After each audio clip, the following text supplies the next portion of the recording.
Cek. Halo sobat Nime, guys lagi dah Shelang. Dan seperti biasa, yang mau bantuin bayar cicilan laptop bisa banget baca di deskripsi. Dan masih juga ini translate Cina dan jika salah translate, tolong dimaklumi aja. Oke, yuk langsung aja kita gaskan dulu dah Shelangnya. Langsung aja gaskon. Preview sedikit dari part sebelumnya. Pada akhirnya permasalahan dan juga persidangan pun ditutup oleh Kaisar. Setelah Kaisar, dia tahu kalau ternyata ini semua adalah ulah dari keluarga Su Jian. Dan untuk Kaisar tentunya dia pun benar-benar kesal dengan ini semua. Karena dia tahu kalau dia saat ini gak bisa menyingkirkan keluarga Su. Mengingat akar pondasi yang dimiliki oleh keluarga Su di dalam kekaisaran ini sudah terlalu dalam, yang membuat Kaisar dia pun bingung dengan apa yang harus dia lakukan. Apalagi dia juga tahu kalau keluarga Su bukan cuma Sunan doang, tapi seluruh anggota keluarganya juga udah mengakar sangat amat kuat. Bahkan dari mereka juga ada beberapa yang telah menjadi tuan kota dan juga bangsawan pula yang lainnya, yang tentunya membuat Kaisar sangat sulit untuk dapat menjatuhkan keluarga Su. Dan untuk dapat menjatuhkan keluarga Su, membuat Kaisar dia pun berpikir kalau setidaknya dia membutuhkan waktu kurang lebih 2 hingga 3 tahun untuk dapat menjatuhkan keluarga Su. Tapi dia juga menyadari untuk dapat melakukannya, dia nggak bisa melakukannya secara langsung. Dia harus melakukannya dengan cara memotong sayap yang dimiliki oleh keluarga Su, alias sedikit-sedikit perlahan-lahan dia menyingkirkan pengaruh yang dimiliki oleh keluarga Su.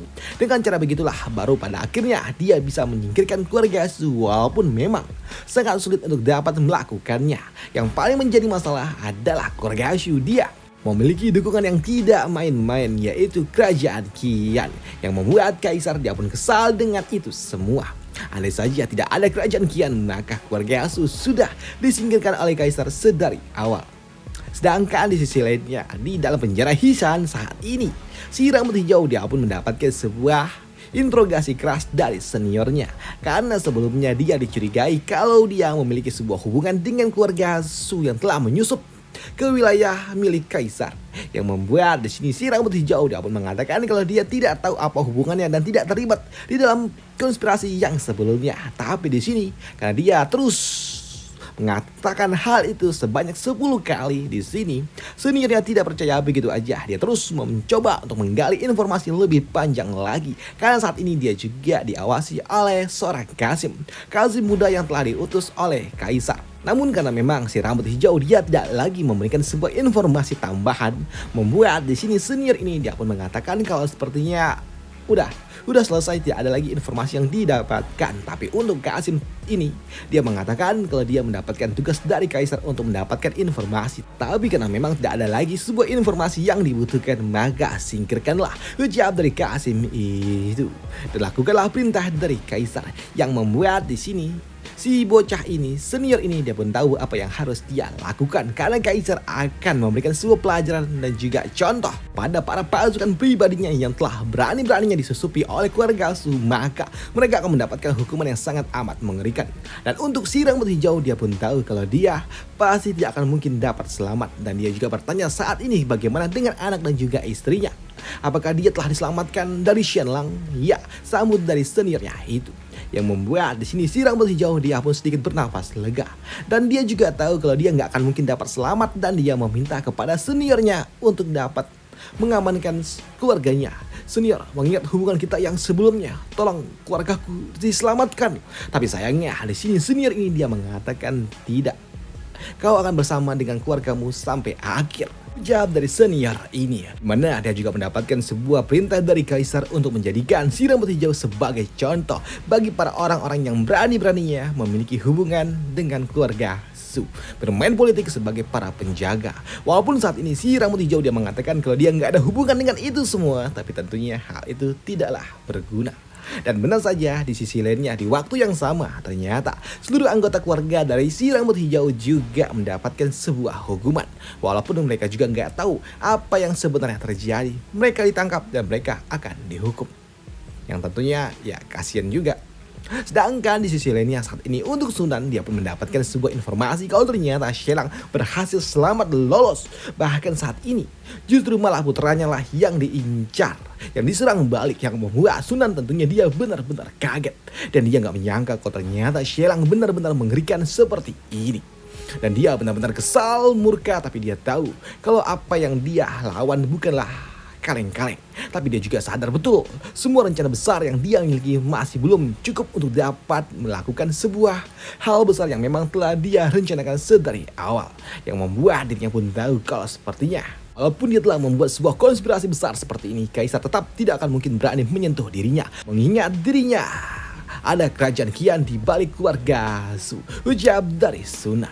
Tapi di sini Sunan dia juga tahu dan juga bersumpah kalau dia akan mulai menargetkan Xiang dengan cara yang lebih keras lagi bersama dengan keluarga Jin, ucap dari Sunan. Selain itu juga Sunan dia juga tahu kalau Kaisar tidak berani mengincar dirinya tapi mengincar putranya. Dan benar saja kita lama setelahnya pasukan pribadi Kaisar dia pun datang untuk menangkap Sujian. Tapi sayangnya Sujian tidak ada. Bahkan ketika mereka telah mengumpulkan seluruh anggota keluarga Su, tak ada Sujian. Yang membuat kapten penjaga dia pun bertanya kepada Sunan di mana Sujian. Yang membuat Sunan dia pun mengatakan kalau Sujian nggak ada di ibu kota. Selain ingin menangkap Sujian, di sini seorang Kasim pun datang dan juga mengatakan kepada Sunan kalau Sunan dipanggil oleh Kaisar. Dan benar saja kini Sunan dia pun datang menemui Kaisar dan dia langsung berlutut di hadapan dari Kaisar dan dia mencoba untuk dapat kembali mengambil simpati dari Kaisar. Dan untuk Kaisar dia pun meminta kepada Sunan untuk berdiri, jangan berlutut.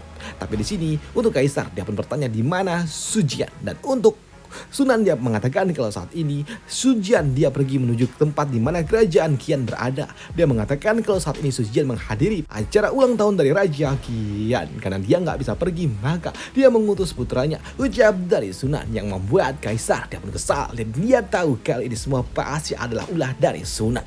Dia pasti melakukan ini semua karena mendapatkan kabar lebih dulu kalau dirinya Kaisar mengincar Sujian. Dan itu membuat Sunan mengirimkan Sujian untuk pergi agar nggak bisa ditangkap. Namun di sini untuk Sunan dia pun berpura-pura tidak tahu tentang apa yang sebenarnya terjadi dan kenapa Kaisar ingin menangkap Sujian.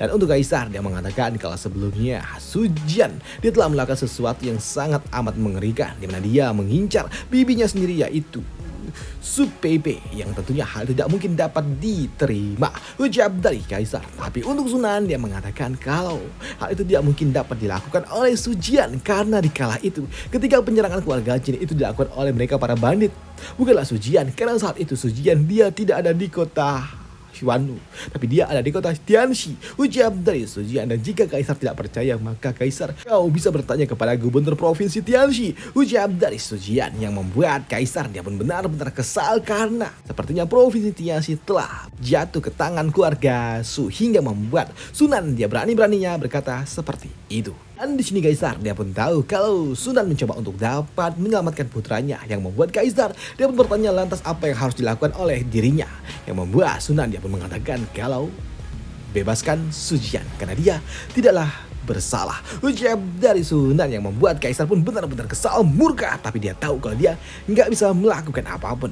Dan itu membuat Kaisar dia hanya bisa bergumam dan juga kesal dengan ini semua. Dan dia ingin sekali menyingkirkan Sunan, hanya saja dia nggak bisa melakukannya karena ada pasukan kerajaan Kian di balik dari keluarga Su. Jika saja dia menyingkirkan Sunan saat ini, maka kerajaan Kian mereka akan membuat kerusuhan besar yang tentunya itu akan membuat Kekaisaran Yue semakin ada dalam bahaya. Mengingat front lain juga Kekaisaran Yue masih berperang, yang membuat di sini Kaisar pada akhirnya dia pun tertawa dan dia mengatakan, Sunan, sepertinya kau terlalu serius, ucap dari Kaisar. Namun di sini untuk Sunan tiba-tiba aja dia pun mengatakan kepada Kaisar kalau Zhang Choi dia sudah tua dan dia berani-beraninya merekomendasikan beberapa orang sebagai pejabat di wilayah-wilayah lainnya.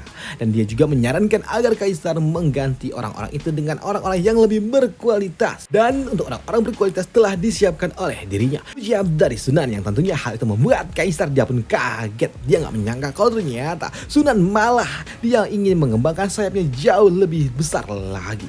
Namun di sini karena Kaisar dia tahu untuk dapat menghadapi Sunan sulit, membuat dirinya pada akhirnya pun setuju dengan apa yang diucapkan oleh Sunan. Dan itu membuat Kaisar dia mengatakan, baiklah, saran dari Tuan Su sangat luar biasa dan aku akan memikirkannya baik-baik, ucap dari Kaisar. Dan sekarang Kaisar dia pun mengizinkan Sunan untuk pergi. Dan setelah Sunan pergi, di sini Kaisar dia pun kesal dengan Sunan. Dan dia tahu padahal sebelumnya dia memanggil Sunan untuk dapat menekannya, tapi justru malah Sunan lah yang berhasil menekannya kembali. Yang tentunya yang membuat Kaisar dia pun benar-benar murka dengan ini semua. Tapi dia juga tahu kalau dia nggak bisa melakukan apapun, yang membuat dirinya benar-benar kesal. Dan itu membuat Kaisar dia juga mengatakan kalau dia sangat rindu sekali dengan perjanjian baru yang sebelumnya telah dia berikan.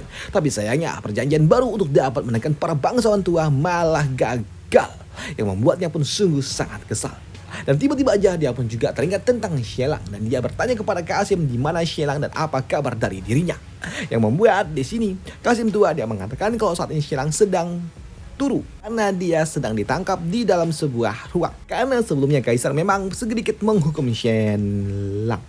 Dan di sini Kaisar juga bertanya apakah hukuman cambukan itu telah diberikan kepada Shelang. Tidak, sambut dari Kasim tua, dimana dia mengatakan kalau Shelang dia mendapatkan dukungan dari Putri Ningyan, jadi nggak ada seorang pun yang berani melakukannya. Yang membuat Kaisar dia pun kaget. Dia nggak menyangka kalau ternyata Ningyan dia sampai sejauh itu melindungi Shelang, dan itu membuatnya berpikir jangan-jangan Shelang dia sudah tidurkah dengan putriku, ucap dari Kaisar. Yang membuat Kaisar dia pun langsung pergi menemui Shelang. Dan benar saja ketika Kaisar datang ke dalam ruangan itu, dia pun menemukan Putri Ningyan, yang membuat Putri Ningyan dia pun langsung berlutut di hadapan dari bapaknya. Karena dia tahu sepertinya kabar kalau dirinya udah tidur dengan Shelang udah tersebar, udah sampai ke telinga dari Kaisar. Dan di sini Putri Ningyan dia pun mengatakan kalau ini semua adalah sebuah kesalahpahaman, dan dia juga mengatakan kalau dirinya telah dijebak oleh Mengze, ucap dari Ningyan. Yang membuat Kaisar dia pun tahu kalau dia nggak bisa menghukum Mengze, mengingat Mengze adalah utusan dari kekaisaran Yan.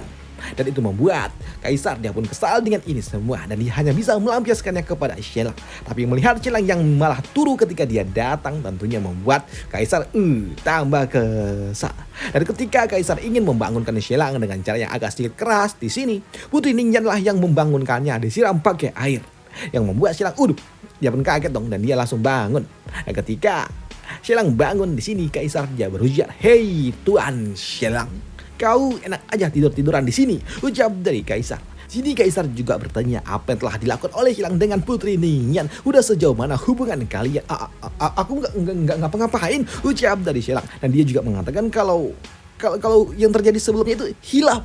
Dan dia juga mengatakan kalau dia akan berpura-pura kalau dia nggak pernah punya hubungan apapun dengan Putri Ningyan, bahkan lakukan itu enggak, ucap dari Shelang. Yang tentunya itu justru malah membuat Kaisar tambah marah. Sepertinya aku salah bicara, pikir dari Shelang. Yang membuat Kaisar dia pun meminta kepada pasukan untuk menangkap Shelang dan juga memasukkan dia ke dalam ruang bawah tanah, karena di tempat ini terlalu nyaman untuk Shelang, ucap dari Kaisar. Dan setelah Shelang dipindahkan, di sini Kaisar dia pun bertanya kepada putrinya, udah sejauh apa hubungan dirinya dengan juga Shelang. Dan untuk Putri Ningyan dia mengatakan kalau dia nggak punya hubungan apapun, walaupun ya memang mereka udah tidur bersama sekali, ucap dari Putri Ningyan. Yang tentunya membuat Kaisar dia pun kesal, karena Shelang adalah laki-laki yang udah menikah dan kau berani-beraninya melakukannya, bahkan kau juga udah menikah. Dan itu membuat Kaisar dia ingin mengirim Putri Ningyan kembali ke rumah suaminya, tapi tentunya hal itu tidak mau, pun melawan. Dia nggak mau tinggal bersama dengan lakinya, bahkan dia memilih untuk meningsoi daripada harus kembali ke rumah suaminya. Dan untuk Putri Ningyan dia pun menangis ketika dia harus dikirim kembali ke rumah suaminya, yang membuat Kaisar jadi tambah pusing sakit kepala. Padahal dia kesini ingin sedikit menghibur kepalanya, tapi yang ada malah putrinya merepet nangis-nangis, yang membuat dirinya jadi tambah sakit kepala, yang membuatnya pun bingung, kenapa jadi keriwet seperti ini semua, ucap dari Kaisar yang kesal. Dan dia pun kesal, dan dia pun langsung pergi meninggalkan tempat ini dengan emosi yang masih nyangkut di kepalanya. Dia nggak ngerti, semua politik dalam negeri kacau, putrinya kacau, semuanya kacau di kekaisaran ini, benar-benar kacau, yang membuat Kaisar jadi tambah puyeng. Dah, itu aja untuk part kali ini, dan sampai jumpa di part lanjutannya. Udah, itu aja untuk hari ini, dan sampai jumpa di part lanjutannya. Bye, thank you.